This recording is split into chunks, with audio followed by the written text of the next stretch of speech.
Welcome to this explainer. So, let's just jump right into it. Have you ever found yourself completely, utterly baffled by someone's absolute refusal to apologize? I mean, we've all been there, right? Today, we are going to dive deep into the psychology behind the unapologetic ego. We're going to take what feels like completely irrational, maddening behavior and turn it into a clear, understandable story. Picture this scene for a second. You're in a disagreement. Feelings have clearly been hurt. The facts of the situation are undeniable, and yet they argue, they deflect, they completely ignore the hurt they've caused, and they do it all without looking the least bit guilty. No matter what happens, the word sorry just never ever crosses their lips. You know, it's like waiting for rain in the middle of a desert, and it leaves you wondering, what on earth is going on inside their head? Why is a simple, basic apology treated like some kind of life or death surrender? Well, let's figure that out. Section 1. The missing sorry. Let's look at the very first clue to this behavior. For most of us, saying I'm sorry is just a bridge to making peace, right? It's how we repair a connection when we mess up. But to understand why some people refuse to build that bridge, we actually have to look back at their origin story.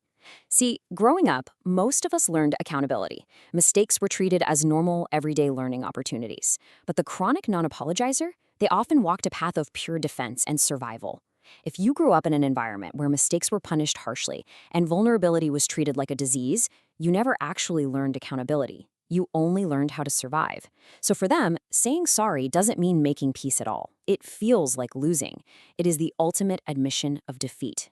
It's fascinating because we often look at people who refuse to back down and assume they're just stubbornly strong, like they have this iron will. But in reality, avoiding an apology isn't a sign of unyielding strength whatsoever.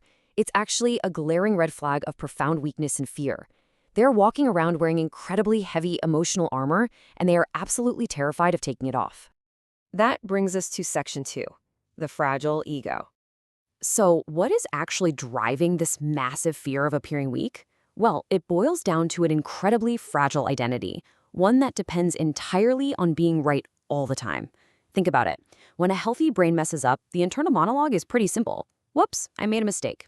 The action is completely separated from the person's core worth.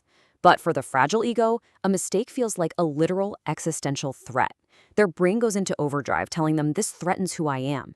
An apology would basically shatter the glass house they live in. Naturally, you have to ask, how does this fragile ego defend itself when it's backed into a corner?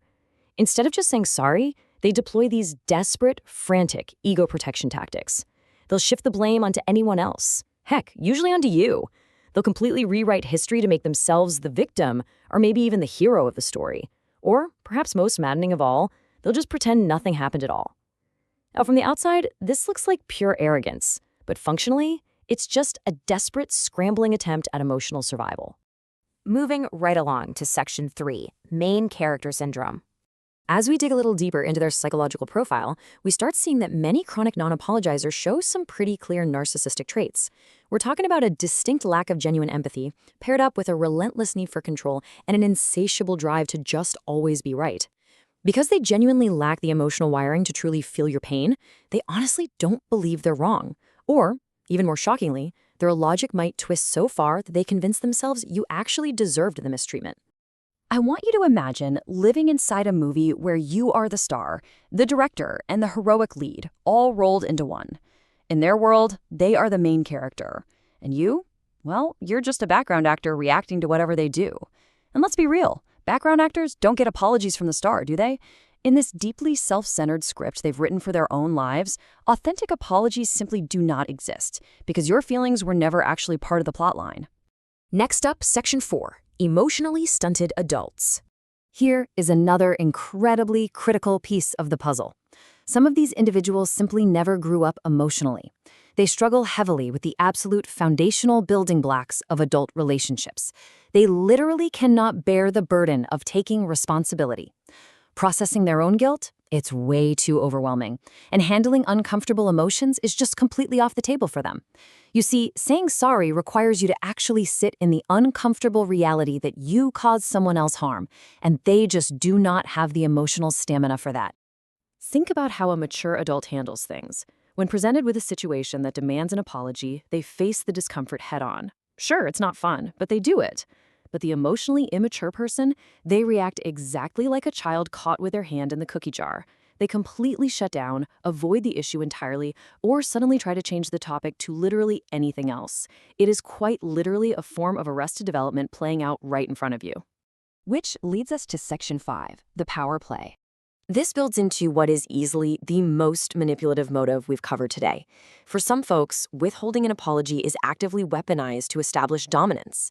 To them, the one who apologizes is literally lowering themselves.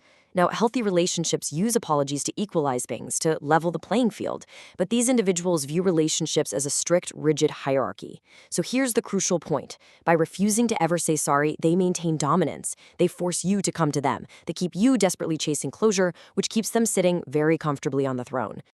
And this dynamic creates a highly toxic, looping cycle of control. It always starts with their refusal to apologize. Then, the resulting silence forces you into doubt, making you question yourself. Eventually, the tension gets so absolutely unbearable that you end up over-apologizing, just to break the ice. And boom, with that, they maintain their dominance. You are left endlessly seeking their validation, while they get to hold all the power. Finally, Section 6. Reclaiming your reality. All right, let's step out of their heads for a second and talk about you, because understanding the impact this has on you and figuring out how to protect yourself is the absolute most important part of this entire dynamic. Being on the receiving end of a chronic non-apologizer is not harmless. Enduring this toxic cycle drains your energy, progressively damages your self-esteem, and just completely exhausts you emotionally. But most dangerously, the constant gaslighting actually makes you doubt your own reality, leaving you feeling like you are forever walking on eggshells. If you have ever dealt with someone like this, I bet you've caught yourself thinking, well, maybe it is my fault. Maybe I'm just overreacting. But please remember, that is exactly the trap. A healthy, emotionally mature person reflects on their actions, takes responsibility, and makes things right. If you find that you are doing all the reflecting for both of you, that dynamic is fundamentally broken. So, how do we actually break out of this narrative? Here is your action plan. First off, stop chasing apologies. You cannot wring water from a stone. Second, stop explaining yourself over and over again to someone who is basically committed to misunderstanding you. And third, start observing their patterns, not their words.